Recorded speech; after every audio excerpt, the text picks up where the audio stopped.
Hey, welcome to Bears Banner tonight. My name is Bernard Muhammad. Tonight we got Keith Flournoy and Christian Jones.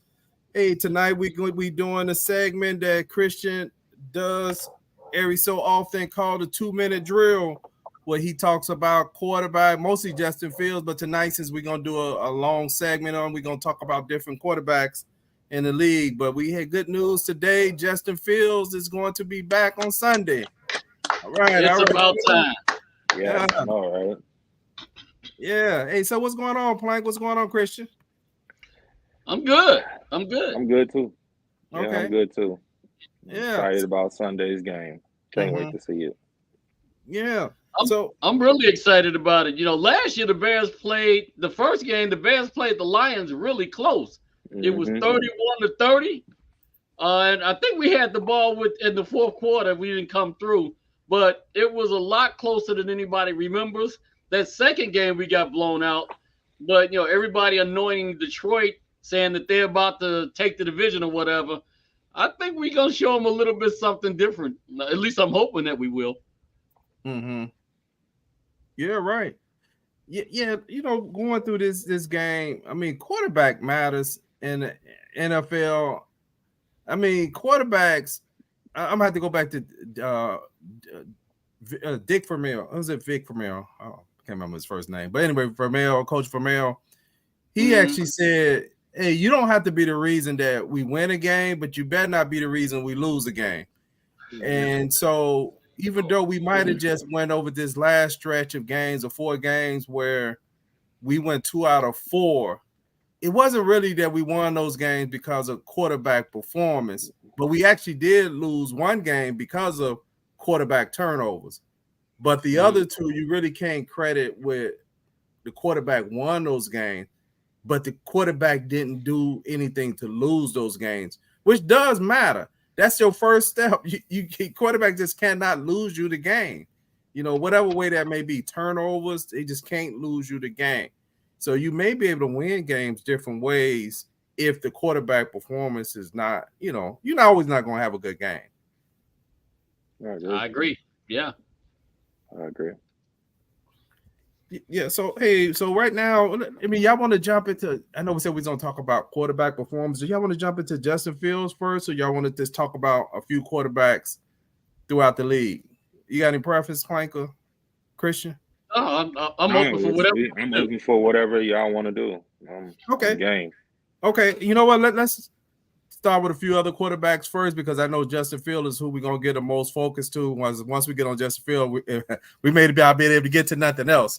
But I saw today that Deshaun Watson, it just announced that he's about to have a season injury surgery.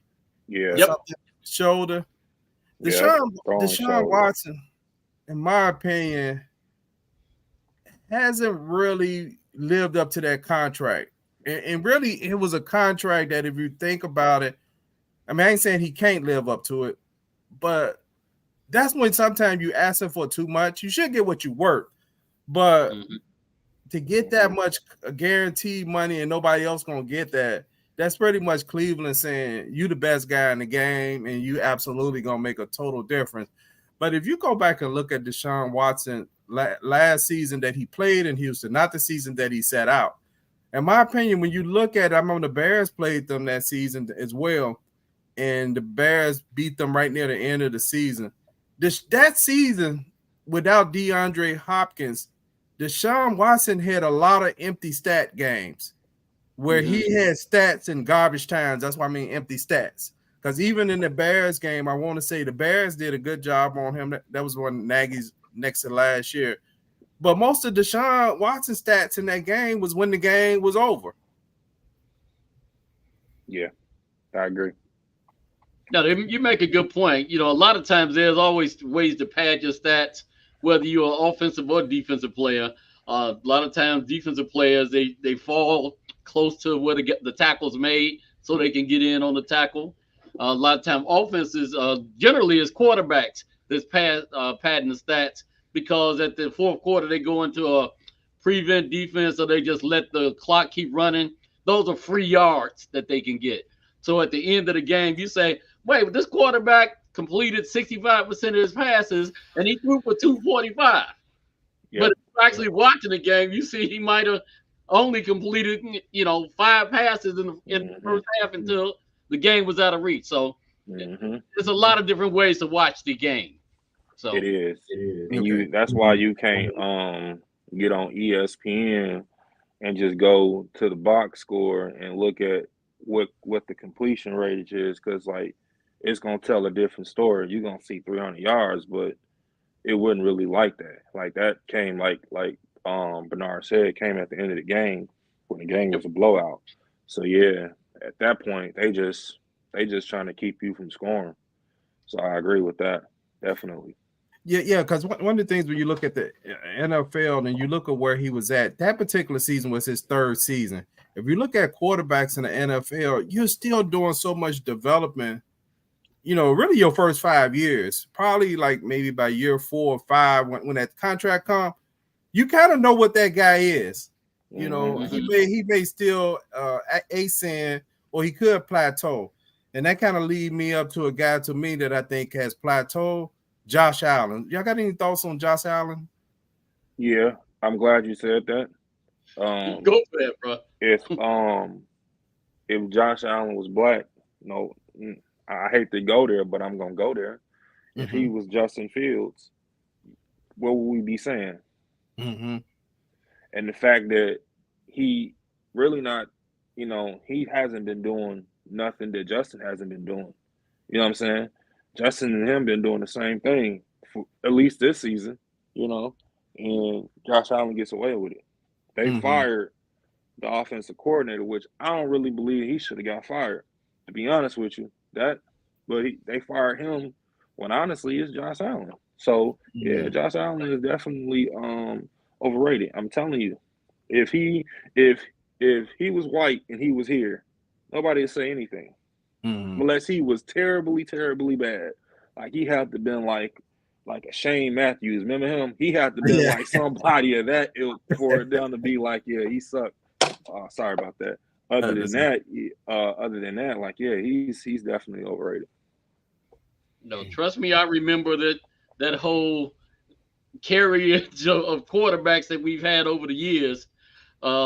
But I agree with you. Josh Allen he's not just having a bad year, he's having an epically bad year, considering the amount of interceptions he's given up in the 4th quarter and when the game is crunch time. I think he's thrown like 6 interceptions in the 4th quarter this year in games where his team was either in the lead or was 1 possession away. So you got to call it out as we see it. Josh Allen is he went from being elite or thought to be elite to getting his contract, and now you don't know what you're gonna get with that guy. Right. I did want to make bring up another comment before I forget, if you don't mind, Bernard. Oh yes, go ahead. Yeah, I wanted to talk about very quickly the quarterback class that came in with Justin Fields. A lot of times, we're only looking at 3 years difference, and a lot of times it takes a little bit of time to get some retrospective on it. Talk about it. Let's think about this. It's hard to get a quarterback out of college. So a lot of times they telling you about all of this stuff and the analytics, and this guy's generational and that guy's generational. And as soon as they get an NFL, you put that tag on them for a couple of years until they start playing you, and you see that there was nothing special about them. The reason I want to talk about this is because Justin Fields, I think he's a lot better than a lot of people give him credit for. And a lot of times the only way to really know this is let's talk about the guys that were generational when it was time to draft him. Number 1 in his class, Trevor Lawrence. Sunshine, he plays in a small market, and he's okay, but he hasn't shown me anything generational like they said he was. Number 2, Zach Wilson. Zach Wilson has already lost his job twice in that 3 years, and the only reason he's playing now is because Aaron Rodgers got an injury. Number 3, third choice, Trey Lance. Trey Lance was shipped out of San Francisco. Now he on Dallas carrying a chipboard. Then Justin Fields went 11. Number 15, Mac Jones. Mac Jones, I just saw him crying on Monday Night Football because he threw an interception and he's not going to be playing anymore. Then the last two that were taken in that draft, number 64 was Kyle Trask. I think he's bagging groceries down at Save-A-Lot or something like that. And number 66 is Kellen Mond, and he's been kicked around a couple different teams as well. So these are quarterbacks that the guys in the NFL, the elite, the scouts, the guys that know football for a living, have selected only 3 years ago. Now, most of these guys don't even have a spot. The best case scenario for some of them is they might be a good second or transition quarterback for them. All of that's to say, it's just really interesting how quickly people try to write off quarterbacks or anoint quarterbacks to be in this next great thing. And it's only a short matter of time where you can see they wasn't as great as people were saying initially. So, yeah, Plank, those are some good comments that I agree with. Yeah. And also, Christian, I would like for you, if you want to add at any point any technical stuff about quarterbacking or what you see in those players from a quarterback point of view. And so, I just want to point it out for those who tuned in tonight to Bears Banner. This is a special show tonight. We're just talking about QBs in the NFL. It's part of the 2-minute drill that Christian does. Christian is Bears Banner QB guru. So Christian knows.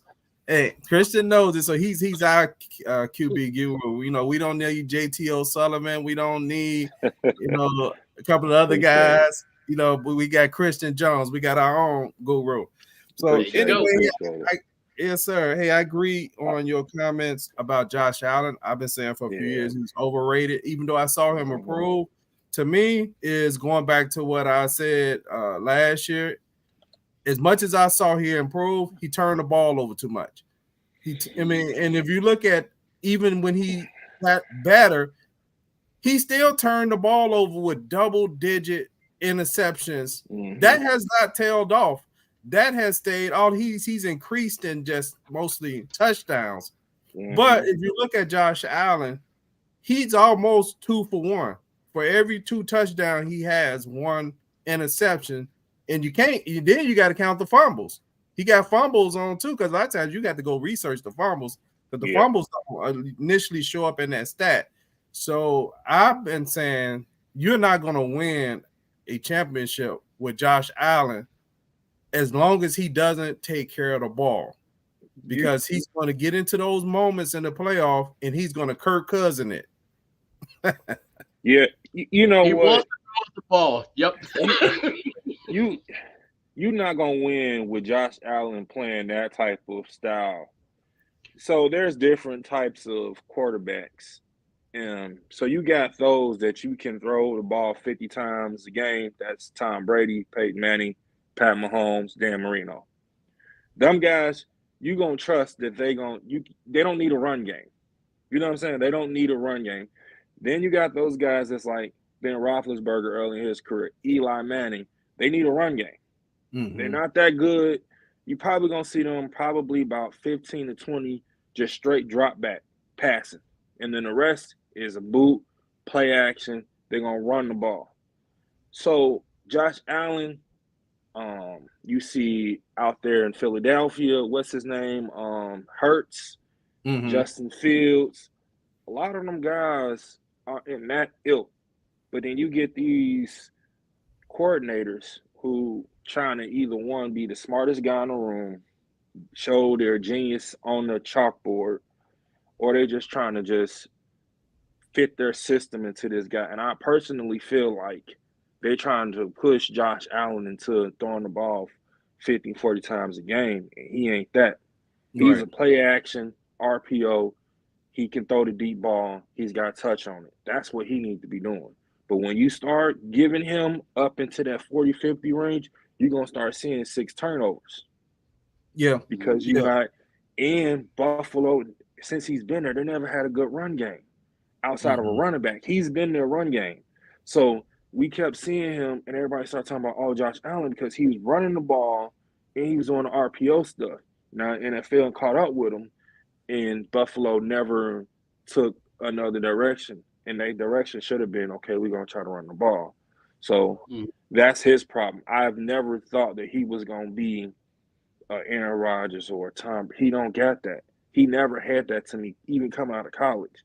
He don't have that. Like, we know when we see that guy, like we see Pat Mahomes, like, yeah, that's that dude. Like, that dude, he cold. Like, he got it.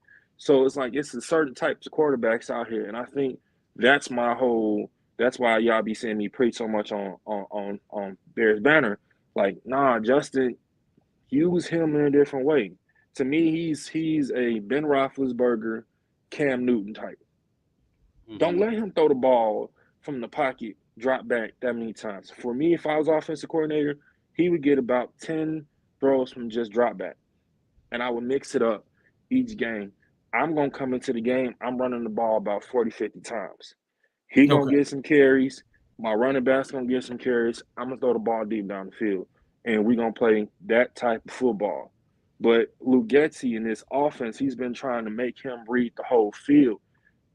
If you go and get all 22, that's that thing where you get to see the whole field.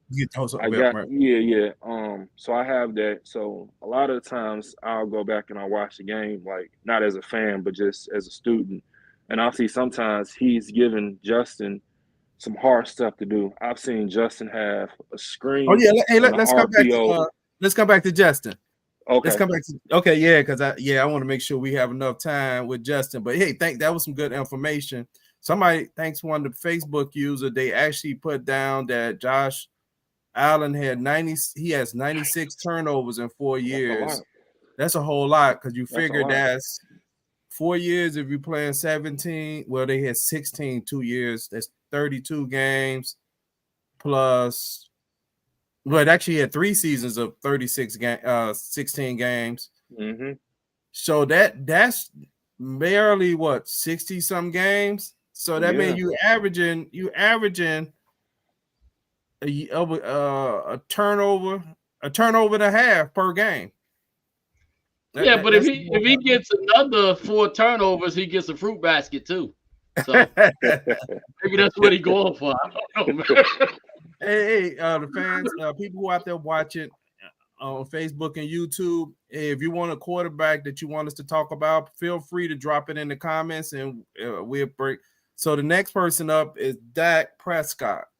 Yeah. Dak Prescott to me is he just the he don't have he doesn't have some of the similar attributes as far as Josh Allen, as far as he's not a stronger runner physical, because Josh Allen is a physical runner. But Dak Prescott turns the ball over too much. Period. He's another one that turned it over too much. And I think about last year, he came off the injury. They had won 4 straight games. And I want to say Dak came back in that first game. Dak threw about 3 picks. And he's another one that they're only going to go as far as him not turning the ball over. But one thing about quarterbacks that once they start getting years in the NFL or turning it over, it's hard to stop them from turning it over. It becomes part of their nature. And to go back to a quarterback that's in the league right now that's sitting on a bench is a comparison with Jameis Winston. I did not like Jameis Winston in college for one reason. He was turning it over in college. And I was like, if you're getting double-digit turnovers in college, how do they work that out of you when a lot of times you're not even getting that type of coverage? So even though he was rallying his team a lot, turnovers is hard to work out of a player if they start building it. But to your comment earlier, if that was a black quarterback doing that, like you said, it'd be other comments, right? And it'd be stuff like, is he colorblind, or it be all kind of can he read defenses? With Josh Allen or some of the other players, you may hear more of like he's really just trying to make a play, right? He's trying to help his team win. You asked me about Dak Prescott. To me, he's nothing but a poor man's Tony Romo. And they both playing in Dallas. They basically played pretty similar. So they were somebody that you didn't expect to be good when you drafted them. Hence the 4th or 5th round draft class. But they ended up being competent enough to run the offense.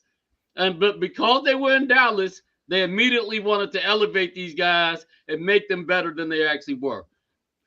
I think that's good. That's a good comparison. Dak is a lot like Kirk Cousins.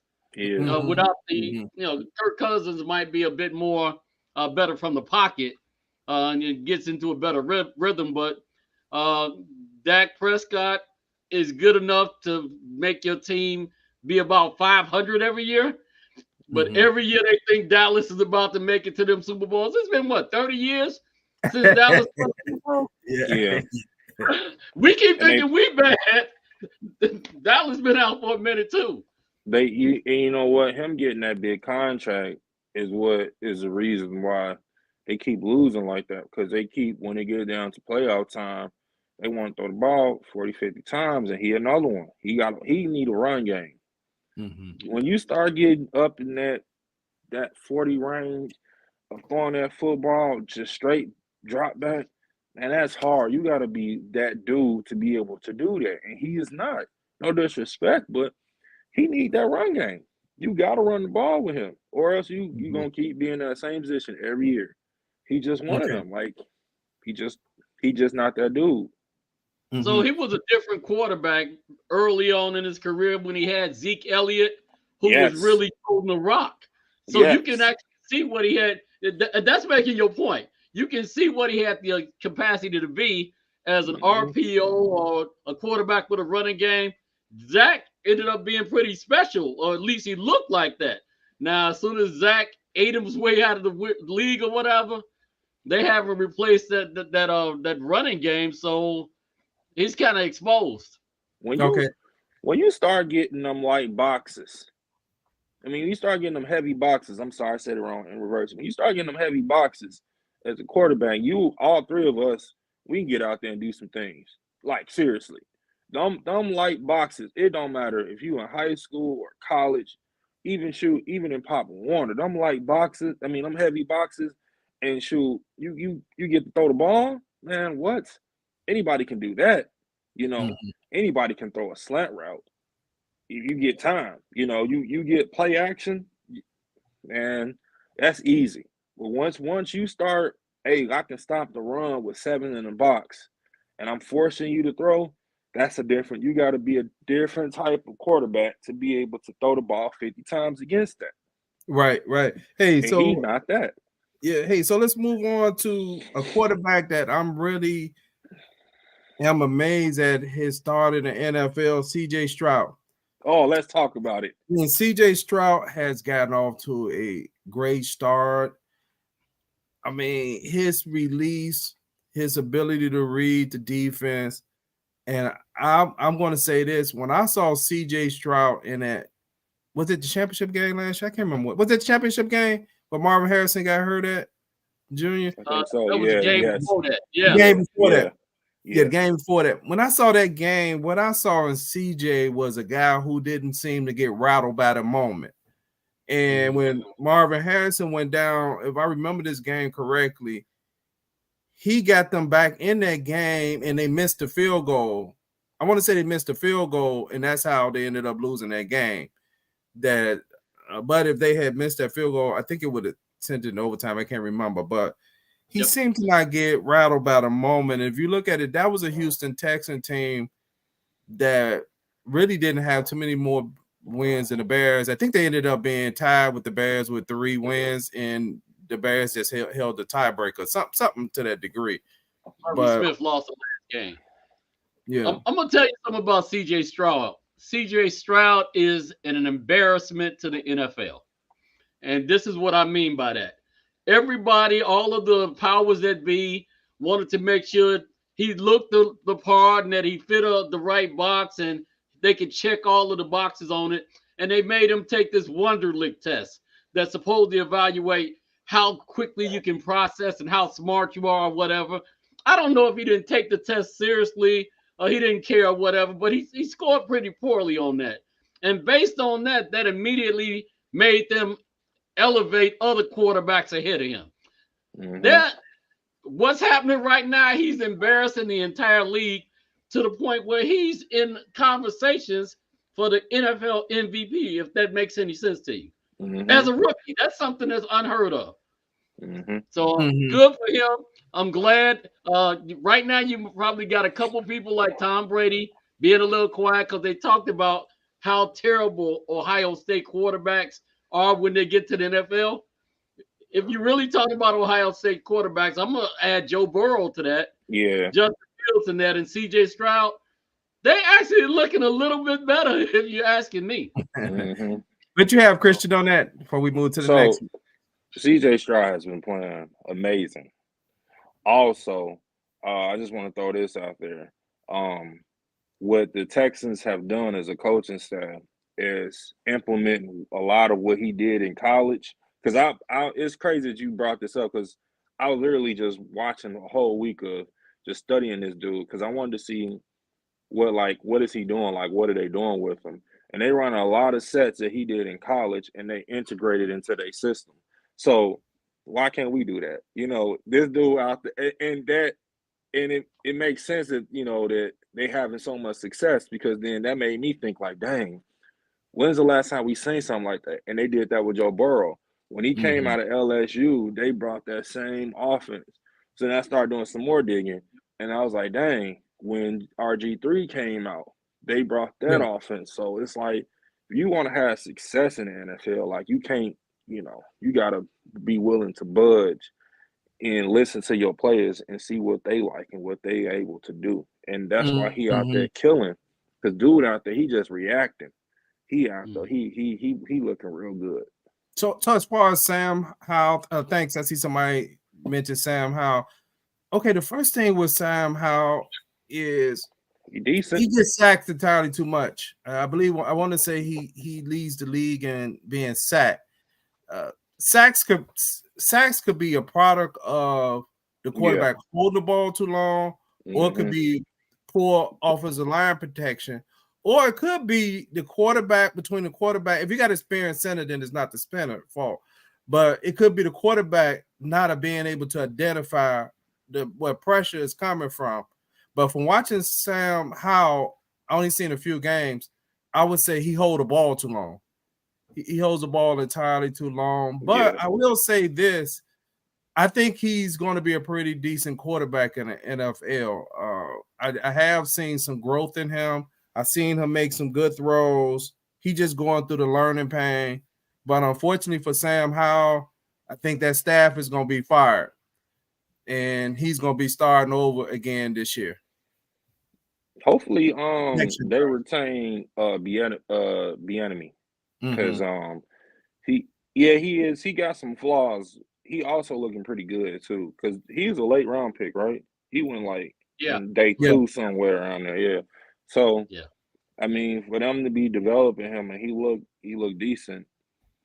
I mean, Eric should get a shot. Hopefully he do. But then when you think about hopefully he do, it's gonna be a terrible team, and you know what happens. We always get the terrible jobs, and then we get there 1 year, then they fire us. So it's like I want my man to get a job, but then it's like I don't want my man to get that job, and it's like, well, dang, what job he gonna get? So yeah, you're right. Most likely he is gonna get a new guy there. So we'll see how he look next year. Okay. Who else I got on this list? I had a question for you. Since we're talking about quarterback, you are all things quarterback as far as I'm concerned. What do you think about the difference between how Getsy was running the offense through Tyson Bagent versus what he's going to be able to do with Justin Fields? In my opinion, I think Justin Fields is holding the ball a little bit too long, and he's actually not stepping up in the pocket because he's not trusting his offensive lineman. We saw basically the same offensive line blocking for Tyson Bagent that's blocking for Justin Fields, and I want to just get a quarterback's view of how that is actually playing out. Two different games. I watched Tyson, and I was looking at Tyson, and he's more comfortable in that type of pro-style offense, where Justin isn't. Justin struggles from going from left to right or right to left, depending on what the personnel is. It can be you have 3x2 to the right or 3x2 to the left. He don't do well with reading the whole field in those anticipation throws. If we ask him to, if he runs like a mesh concept with a reel, where your receivers are crossing each other like that, he struggles with putting that ball, anticipating and throwing it into a space and letting that receiver before he's even there get there. But he's really good at throwing the ball comebacks, outside comebacks, curl routes, speed outs. He's really good at throwing a deep ball. He's really good at putting the ball on you. But as far as like anticipation throws, as far as reading where it's going to come open, he sucks at that. That's not his game. I'm not saying that it can't be, but that he sucks at that. Tyson is really good at that. Like, he really is good at reading the whole field and knowing where that ball is supposed to go. So yeah, that comes on the OC though. I mean, as an OC, you should want to put your team. It's about winning the game, so you should put your offense in the best situation to win the game every single week. Yeah, Christian, I think you made some real great observations from my point of view. I said this earlier this season with Chicago Bears. Chicago Bears needed to focus on winning games and let Justin Fields fit into where that fit. I think that they came in this year with one or two ideas. One, to make Justin Fields a pocket passer. Okay. Or they came in this season saying, we don't think he's our guy. So we want to show the general manager why we need somebody else. I don't know which one of it is. I can't say which one it was.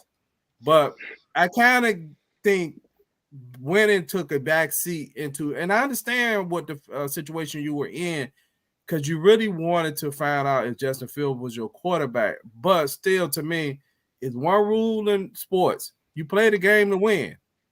You play the game to win. You don't play the game. You hoping your quarterback develop in that process, and you do things to help the quarterback achieve. But at the end of the day, everybody's going to be judged by the coaches, and the quarterback is going to be judged by wins and losses. Nobody else get assigned those wins and losses but the quarterback and the coach. So it's in the coach's best interest to try to get W's for his quarterback. And even if you have to go an extra year and franchise tag him to still try to figure it out, it's better doing that than to try to indirectly make him fail by saying, hey, we're trying to put stuff in and he just don't get it. And I heard Matt Eberflus said today, they asked him a question about what's 7 games left to evaluate Fields. I thought it was a kind of like a little dig a little bit. He said, we want, I wish I had the tape of it. We want it should be more enough to show more consistency. If that ain't the pot calling the kettle black, what is, oh my God, what has Eberflus did that showed consistency as a coach?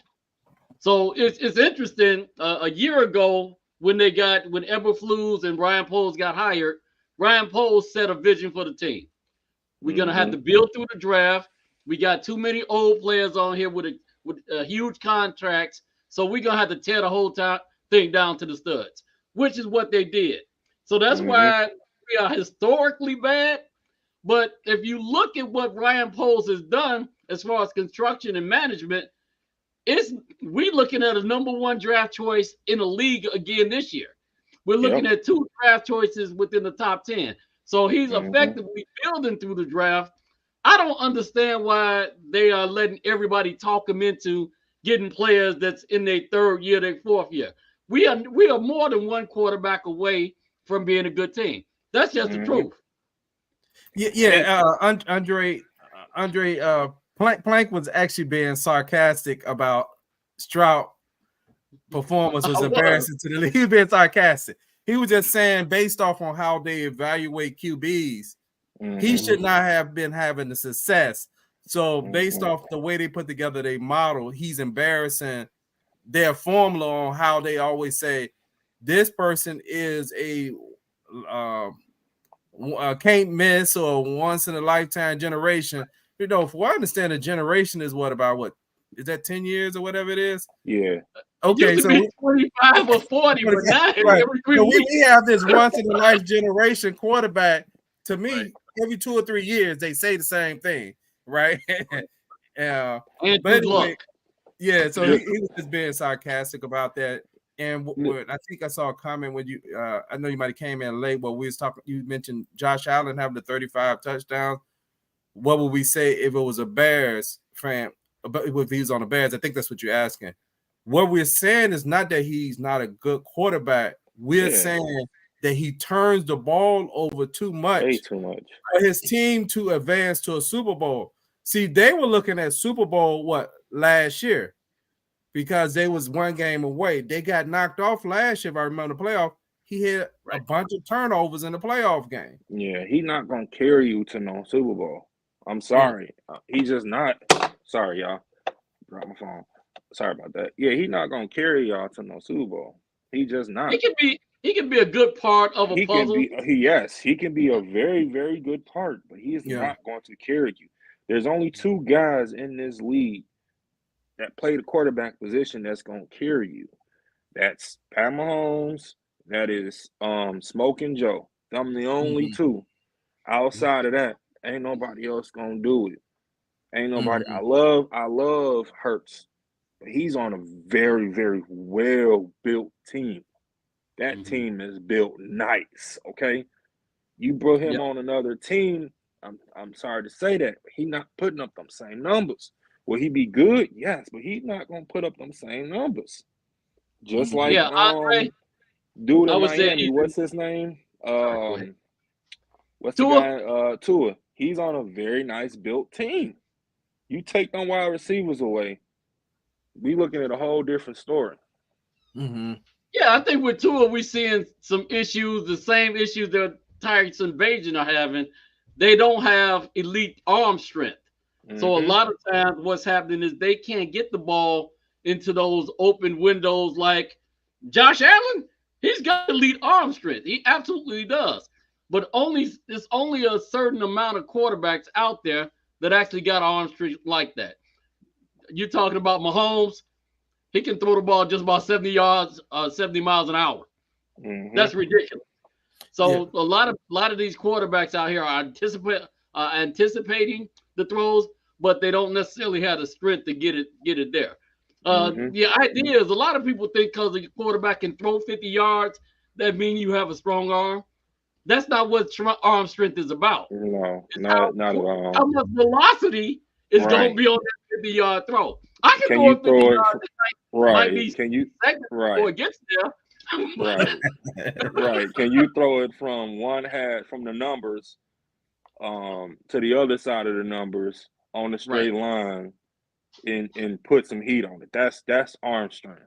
And that receiver ain't broke yet, or it's a guy like literally inches away from wide receiver and you can thread a needle. That's arm strength. Like 50 yards, all NFL quarterbacks can throw 50 yards. Tyson Bagent can throw over 50 yards. Yep.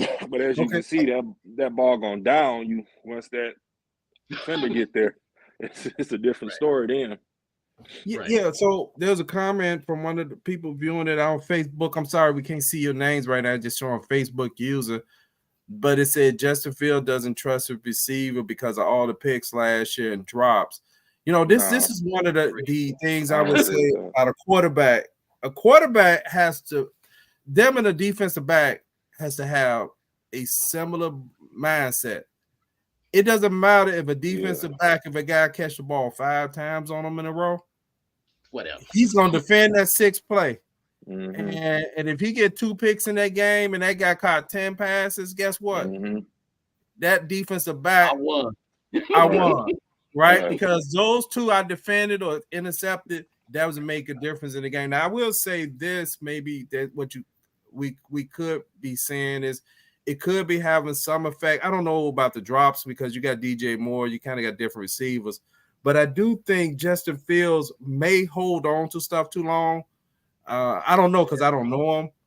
And if that is the reason, he got to find a way to let plays go, because if you think about it in the NFL, you gotta, as a quarterback, you're gonna have some failing moments, right? And any quarterback that develops in this league, you're gonna probably have that game where you have 4 or 5, and if they don't take you out, you may get to 6 in that game. I watched Peyton Manning play one game. I ain't talking about his rookie year. I'm talking about at Denver. That he had 4 interceptions, and the coach was like, "Come on over here, sit down right here, and put the backup in." Right, so you're gonna have those bad moments. The quarterbacks who grow in the league are the ones who's able to grow past those bad moments and put that behind them. Right, you can't let it carry over from play to play. You got to be able to let it go. Guess what? You may start the game and miss your first 5 passes. It's like an NBA shooter. Hey, guess what? The great players in the game, they probably only shooting in NBA 40%. That means 60% of the time they failing on that shot. But do they stop shooting? No. So it's like a quarterback. Hey, you may not be in the rhythm, but you got to keep going. Go ahead, Plank. I'm sorry. Yeah, no, one of the interesting things about that memory, the best thing to have as a defensive back in football is a short memory. By the same token, the worst thing to have for a quarterback is a short memory. They need to have a long memory for information so they can process, they can very quickly recall when they see a certain coverage again. They can say, "Oh, he just creeped up a half a yard into the A gap. I know what this is going to be." That's processing memory. But he can't say, "I can't throw that pass again." He needs to have a short memory relative to results. So long memory for information, short memory for results. Last time I threw an interception, I can't throw it again. You can't worry about that. You got to trust in what you say. But you got to Absolutely. You want us to bring up one of these plays? Huh? You want us to bring up one of these plays? Yeah, I'll add to what that Facebook user was saying. I wouldn't say it's the drops. It'll make sense if Justin didn't trust his receivers because they was running wrong routes. Then yes, that we could never know. You know what I'm saying? So if it's a wrong route, like, I'm not gonna throw you the ball, bro. Like, no. But because you dropped the ball, like, man, y'all don't understand how hard football is. Like, it's a hard sport. I mean, just because you might think that's a catchable ball, them DBs run 4.4s and 4.3s, like, and they're coming to smack you. Like, you're gonna lose concentration sometimes. I mean, before all this concussion protocol, that bang 8 was, man, you have to be tough when you running that slant and that bang you getting that from that safety. Like, you had to been a tough dude to want to keep running that post or that slant, and you're gonna get your bell rocked. So, like, you're gonna have alligator arms sometimes. I'ma still throw it to you, but if you don't know what you're doing, then I ain't gonna throw it to you. Yeah, but I think Justin. Oh, I'm sorry, Christian. I like the fact that Christian brought up about routes. I mean, I'm not a receiver. I wish Jay was on here, and we got to go back on the receiver show, and we got to come back with Christian, him and D Hamp when they talk about passing concepts like mash concepts and etc. And routes like dagger routes and etc. See, sometimes when we watch when they said both of them have poor vision, what we do have to realize in the NFL, when you run route combination, some routes are kind of almost, let's think about it like basketball. Some players run past the player, they set a pick, right? Or they're just clearing a zone. So some routes are actually designed where they're not high on that as far as read. Christian could probably express it better than me. But that's not really the read on that play. That may be the last read on that play. Sometimes what end up happening is that player actually comes up open first, but they wasn't in the progression of the read because they might have been there to clear the route. But I will say sometimes, just for not even knowing it, I can say I could tell sometimes when some receiver ran the wrong route. And one way you can tell is there's not enough space.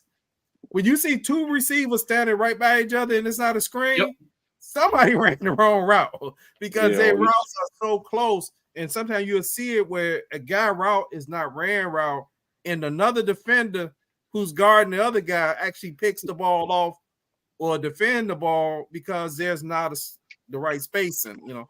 Yeah, or the ball was thrown in a specific area and Okay. and it was wide open and that receiver taking off the other direction. You can tell that too. Mm-hmm. I would say the best way to start learning concepts is just get on YouTube. I would say do it in reverse. Learn coverages first. And then once you start learning passing concepts, it'll be just like that to you to where you will start understanding. Everybody run the same concepts, they just get to it differently. Mm-hmm. Mm-hmm. Okay. So yeah, I think Andre was saying, hold on, what he said. Fair enough, Justin Fields might perform better than Hurts in Philly. Yeah, I don't know. I mean, Hurts is a good quarterback. He is. I Hurts, don't know. I yeah, don't you know. know, yeah, I'm Justin not could sure put yet, up. right? I don't know. You know what I hate That's doing? that's I a hate good point. taking. That's a Yeah, good point. it's a good valid point, but you know what? Sometimes I hate doing.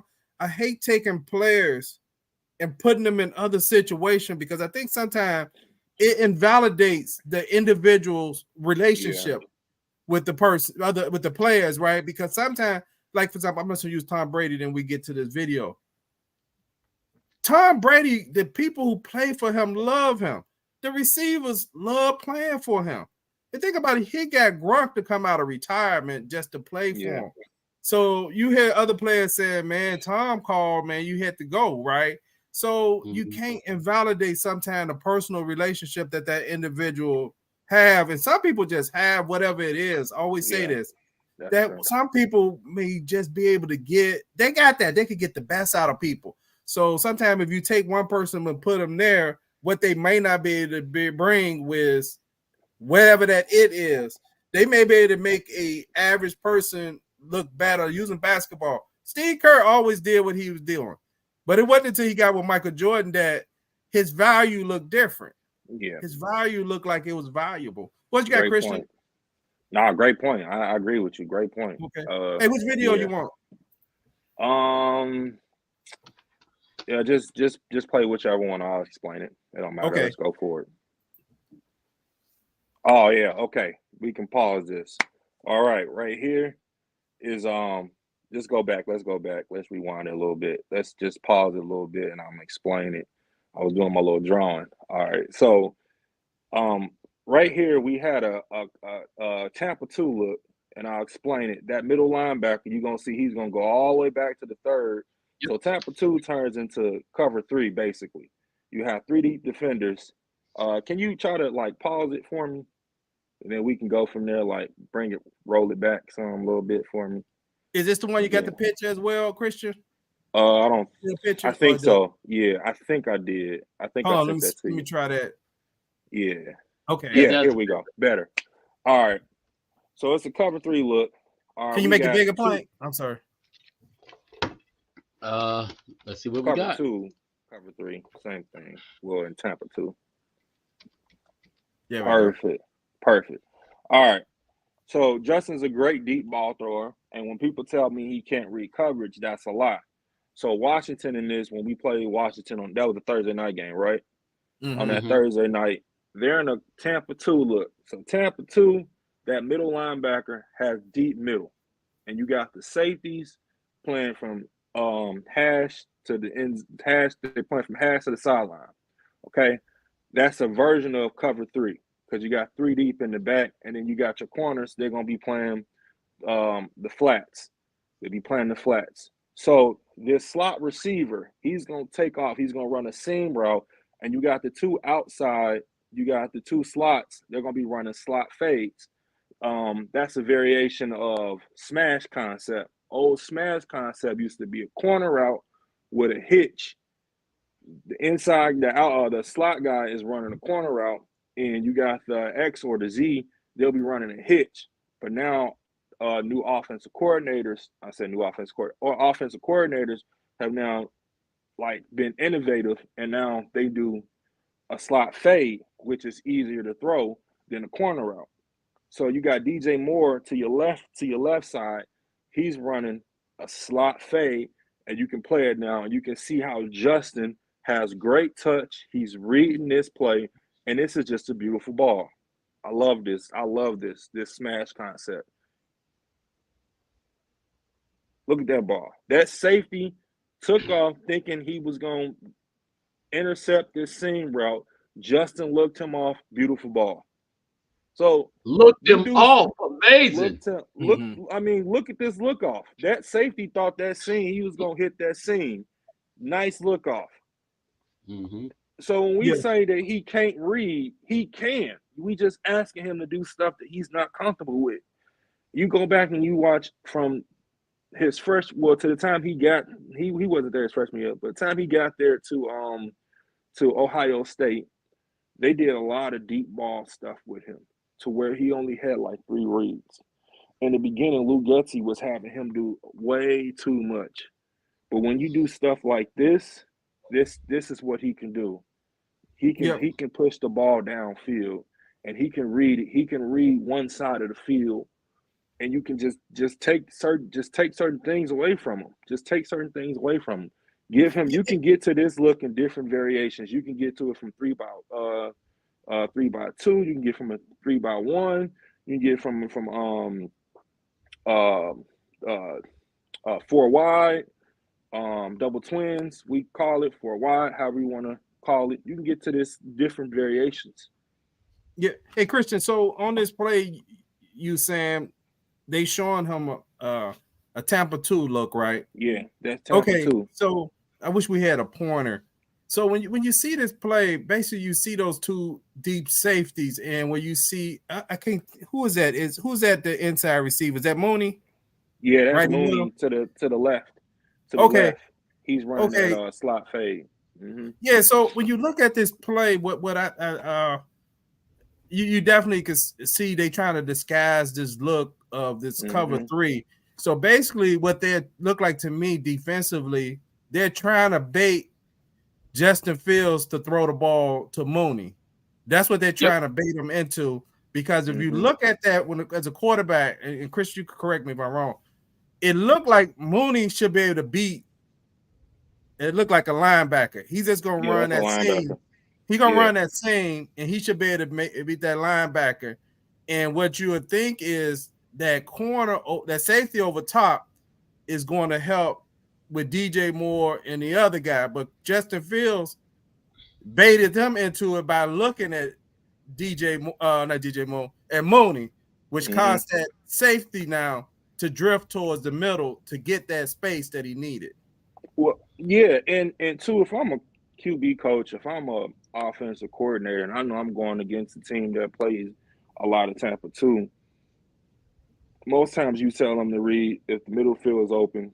You know, it can be cover 2, it can be quarters, it can be anything of that nature. But when you knowing that you're going against a team that plays a lot of Tampa 2, I would tell them to focus my eyes on the middle linebacker first. I would go first level to second level, because you could easily make that mistake thinking that that's going to be open and you don't even see the safety. And that's getting picked. So a lot of times just little nuggets that you would give your quarterback during the week to just give them reminders, even though they should be studying on their own self. But that could easily be picked. That's easily a mistake that can be made, because in the regular cover 2, that linebacker doesn't go that deep. No. Right. He ran all the way to the end zone. Hey, let's bring up that next play, Christian, that you had. You tell us what's going on here.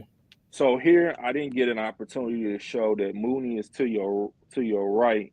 He ran a quick motion, fast motion, and they went play action with this. Now, from a quarterback and playing, the worst thing that you can do when a quarterback is struggling is run play action and turn his back to the defense. Here, as you can see, they went out of a little bit of an RPO, and they caught them in man. And this was a beautiful ball, but just a terrible route by Mooney. And it was. You can see where he threw that ball. His footwork is good. The pocket is beautiful, as you can see. He pushed up. He threw a wonderful ball. It's stuff like that is what he can do. And if you go back, you can see that this was only technically it was a 4-man concept, because you had the 2 outside guys chipping before they released. Oh, sorry about that. You had the two What the heck is outside that, guys. bro? You had the two. You had the two. You had the two outside guys chipping before they released. So he can get to some things if you help him out. Of course, we know motion definitely is one of the ways to help quarterbacks identify if it's going to be zone or man or some form of zone. To help him out by, if you're going to go play action, do play action to where his eyes is looking straight down the field. Don't turn his back all the way. I'm not saying, I mean, you can, but let's not do too much of it first. Let's get him in the rhythm first and then do that. Where he struggles at, like I said, is anticipation throws. He is not good at throwing the ball to a spot, even though that wide receiver ain't there. He's not good at that. He is good at reading coverages. He can read coverages, but his problem when we see him hold on to the ball is because most likely it's some type of dagger concept. So you got this going forward and somebody coming across like that, to where you got to anticipate that throw. And you see him a lot of times, he's staring at it because he ain't trusting to throw the ball. And that comes through development. Like, if you give him the same concepts but different variations of it, he get better at it, you know. But when you do a concept and you get away from it and then you come back to it, but it's not the same look, he gonna struggle. Yeah. So yeah, Christian, listen to what you were saying.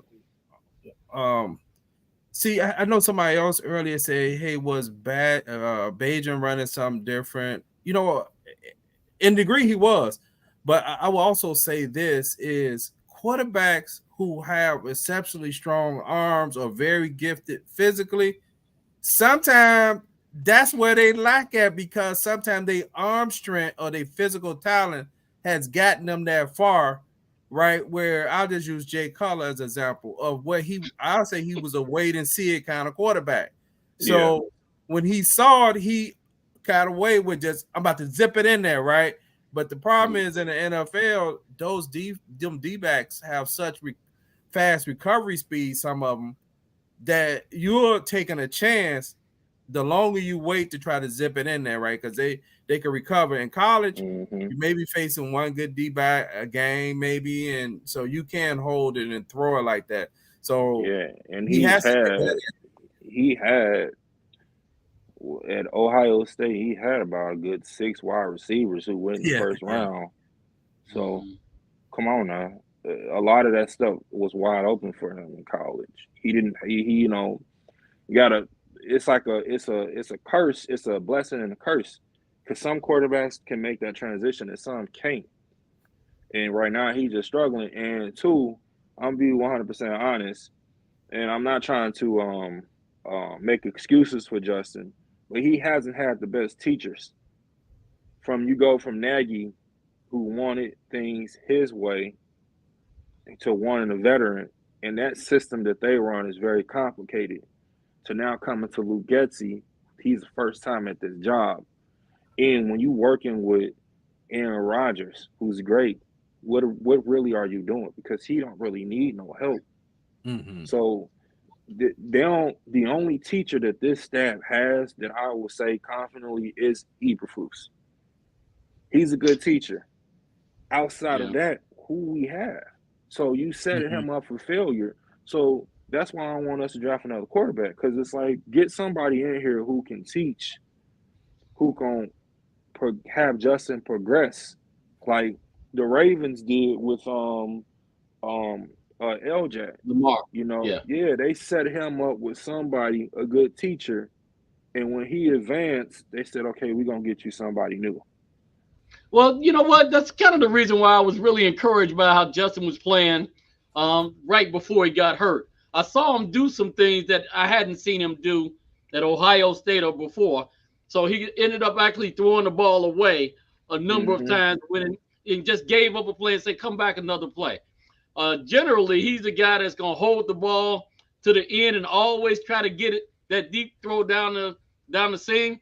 This time, I actually saw him do some throwaways, say, "Hey, fight another day. I can see that this play ain't going to work." That took some growth from his mindset of who he's been all his life versus who he's running this offense. So I'd like to Yeah, see a little bit more of that if he can. he Yeah, can yeah. do it. And they Mhm. also gave him simple concepts too. And people think just because you're in the NFL that they don't run simple concepts. That's a lie. Yes, they Yeah, do. you They do. run. I used to think like that. Like, man, NFL they run. No, they do run simple concepts. It's just they get to a little differently. And you can Mm-hmm. run these simple concepts for him. Just get to it differently. Stop. Don't go into the game wanting to throw the ball. Won't you go into the game with an RPO? Won't you go into the game running the ball? Yeah, you know Ease it what? on to him. That's one of the challenges for. I think we said it offline. I think when Christian was talking about it, but NFL quarterbacks, not quarterback coaches, at times they want to prove how great they are at what they're doing. And one of the things that hurt young quarterbacks is nobody really, at the most part, wants to come down to NFL and hand the ball off. Right? They want to be able to prove that they can win these games, throwing the ball. They could get on the 1 inch yard line. Dude, you literally could lean forward and get that 1 yard touchdown. But they're gonna throw it in, right? Because that's more sexy, right? Than letting your running back get that 1 yard or inch yard run, right? Or so what you see is they sitting up here and you got one of probably the best running games if you just use it in the NFL. You in that top conversation at least, but you coming out like even the last game. Tyson Badger threw the ball 25 times before halftime. That makes no sense. Even I don't care what his talent is. It makes no sense for a backup quarterback to throw the A ball rookie. 25 Mm-hmm. times in a game that I want to say was tied up at halftime, or if not, it was very close to it, right? And you're not really even getting points from all these. You really just possessing the ball, burning time. So it's like run the ball with your young quarterback, and he may not like it either, right? He may want to feel like he's a game manager. I'm not saying Justin Fields because I don't know how you feel. You may want to, it may feel like they're a game manager, but that's how you start. You are a game manager. When you first get Right. in the NFL, you are a game manager. What you actually Mm-hmm. are doing is managing the game plan. If there's a Mm-hmm. winning game plan, if you manage it well, your team should be in the game at the end of the game. Now, what we need you to do is to make that play at the end to seal the deal. Okay, if you can't manage the game well, we got to get another quarterback. That is the bottom line. If you Yeah. can't manage the game plan, then you're not disciplined enough to do what is being told. Now, if it's bad coaches, you'll be able to figure that out, right? And quarterbacks will weigh that out the more they get smarter. That if it's a bad plan, they're gonna audible all that stuff out. I'm not doing that, man. Get out of here. You know what I find interesting, yeah, guys. There used to be a process on how you bring quarterbacks in the league. Mm-hmm. I remember when Carson Palmer was drafted to the Bengals, and they had John Kitna there. I believe he sat for, I want to say, a good 2 or 3 years before Yeah. and he was a first round draft pick. Mm-hmm. Then, if you don't have that veteran, that bridge, you play him like Ben Roethlisberger. He took them to the Super Bowl, but Mm-hmm. they was running the ball. Yeah. So it's like you can teach a quarterback, you can learn how to evaluate a quarterback, but it's just how you do it. Now they be wanting these kids to come in here, learn my system, learn this system. First of all, how you gonna expect that of a kid who half the time they not even under center in college anymore? Yeah. That's Right. one. Two, they don't even call plays in a huddle anymore. So Right. now, they got signs up, in college to where everybody knows what play they're gonna run. In college, they don't their playbook isn't that sophisticated. So you're asking them to make these transitions because so much has changed, and nobody wants to say, okay, let's scale it back. Let's bring him on slowly. And not saying Justin's learning curve is, I don't know his learning curve. None of us do. What I will say is that it was unfair of how his first game in the NFL, which can ruin you. You know, because you guys are in combat. So if I've been fighting the wrong way a long time, and I come to you, Plank, and say, I want to teach me some martial arts, you're going to have a tough time trying to teach me because you got to unteach me all these bad habits that I've done. So when you come into a game and you learn a hard offense like Nagy's offense is, and you get sacked, how many times he got sacked in that game? Like it was over 5, right? 7 7. Yeah. times. As your psyche, now you're gonna start getting that ball. You're gonna start seeing what they call ghosts. You're gonna start throwing the ball early. Your footwork is gonna be bad. Your eyes is gonna be looking at the lineman. That stuff like that don't change because you get in the NFL. No, they still human beings. They just playing at the highest level, but they're still human. They're gonna still do what any of us would be doing if we would be playing out in the backyard. That Yeah. don't change, and I think us as fans, we kind of lose sight of that and not look at the reality of certain things. Yeah, we're gonna close out in a few minutes. I do want to add something that you said, Christian, which, man, that's a great comment. And I think if I could make it simple for people, if they didn't catch what you're saying, is being in a huddle. What's the difference in being in a huddle and watching stuff, getting the plays called on the sideline? Being in a huddle Right. is stuff is in your helmet. Mm-hmm. They're telling you a whole bunch of stuff. The call is this, and they may give you the second play, and etc. And if you get this look, this is what you want you to do, audible to this. Mm-hmm. Mm-hmm. That's totally different than everybody in college looking at the side, and they know what to just do. Yeah, and they telling you what to do. Yep. Quarterback looks at his wristband and says, "This is what the play is." All right, Half and time then he you don't even go, have to do that. yeah, because they already Everybody everybody said the play. alligator right shift on 7. Yeah. What the heck are you talking about? Yeah. It's too complicated. Yeah, it is. Right. One of the Bears banner members posted something about RG3 and Cam Newton was having a conversation, and they were basically, I forgot the name of the play, but they was like, man, it could be called one word, it could be called cherry picker.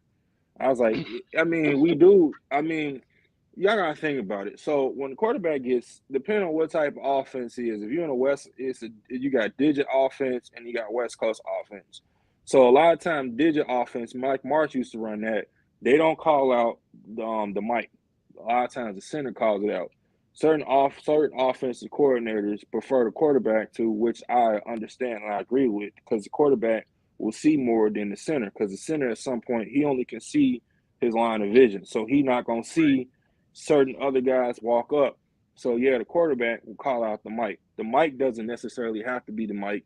It can be whatever that protection is. So you got the digit offense, and you got the West Coast offense where a lot of the quarterbacks do call out the protection. So when you get the call in your helmet, they're gonna call out the protection. They're gonna call out who's ever in motion. Then they're gonna call out the hot route. Then they got the play. That could be a whole sentence. Right. Remember. And then within that whole sentence, it's a check with me, which is another whole sentence. So you gotta study that, then you gotta study film. And then within the film, there's another set of calls that go with that. Everybody don't know this either. They slide protect in the NFL and in college pretty much in every play. It's not a full slide, it's a half slide. So they might slide one way, and the quarterback or the running back might be responsible for whoever else comes into whatever gap. That's another protection call. So that's a lot. And in college, it's one sign. Yeah. It's one sign. It's one sign that right. It's one sign in college that you don't see, that nobody is, that you don't have to do no huddle. Even in high school, it's one sign that you get, and even in high school, right? One sign, and in that sign, it's a second sign that they'll let you know, if you get this look, this is what we're gonna go to. So you go from that to learning a whole paragraph of offense, and that's just one play. Yeah. So hey, we're gonna have to pick this up, man. Man, I wish we could have got to Josh Dobbs, because that would have been an example of an offensive coordinator simplifying the language for a new guy coming in to make it work for him. But anyway, we're going to come back with the pregame show. I guess we're going to come back probably Friday on that one. I'm not sure. I'll text y'all and see if y'all want to do Thursday or Friday. Tomorrow's Thursday. Yeah. But anyway, but I just wanted to talk about quarterbacks tonight because I know we hadn't had a chance to do the 2-minute drill. So I wanted to just kind of bring Christian up to date. And with it being Justin Fields' first day, them acknowledging that he's coming back, I wanted to, talk about what we should anticipate and get ready. And thank everybody who tuned in tonight. Do y'all got anything to say before we close out? No, good job, Christian. Yeah, great job. I appreciate y'all. I appreciate the opportunity. I really love Bears Banner. Yeah. Hey, thanks, bro. Hey, for people who don't know, man, you joined the Bears Banner talk show. Man, look, if nobody else do it, I'm gonna put you to work. If you sound like you know what you're talking about. Hey, I met Christian through the group. And I just pulled him in. I was like, man, I like what you're talking about, man. You know what? You're going to be part of this in some way or another.